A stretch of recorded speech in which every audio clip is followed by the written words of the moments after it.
Dockless hire e-bikes like Lime are clean, convenient, and many love them. Lime bikes, how do you find them? I think they're great, but they're always broken. Love them though. I do. Love them. I've loved them for years. I have to run. They're really good though. Their number has increased rapidly, but the schemes are unregulated.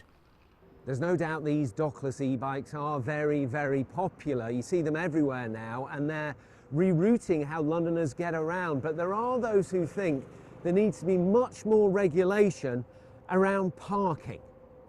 It's impossible. John uses a wheelchair. For him, poorly parked hire bikes are a nightmare. He wants them banned. It really makes me feel fearful about leaving the house because of there being Lime bikes parked in the streets, directly outside the house, and outside all the shops, the stations. One solution is more parking bays like these, but this is what residents in Islington have been facing. Noise from vans in the middle of the night redistributing hire bikes, antisocial behaviour and disruption. I think that the idea of accessible, environmentally friendly transport is a really good one. There is a major issue with the integration of the service into civil society. And my impression is that Lime have been able to run roughshod over all of the rules. They're able to do what they like. Every other public service, and in fact, citizen, has to abide by rules, and they seem to break them all.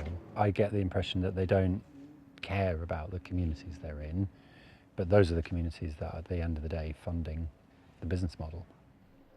There are 50,000 or so dockless e-bikes in London. The largest firm is the Californian tech giant Lime. They pay councils to operate under voluntary agreements. Riders are meant to leave them in appropriate locations. But cycling groups say there's a lack of infrastructure. We need a London-wide regulation system. You know, at the moment it's a bit of a free-for-all in all the boroughs. We need better parking, we need everyone working together to make sure that the infrastructure is in place so that people can leave bikes in the right place, so that there's not street clutter.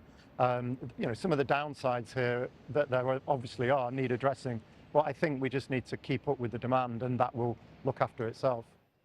The councils and Lime say they are providing more parking bays and working to make riders park responsibly.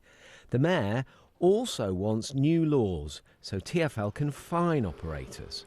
I think it's great that more and more Londoners are cycling. It's great that you've got more and more Londoners taking advantage of bikes you can hire, but it's the Wild West.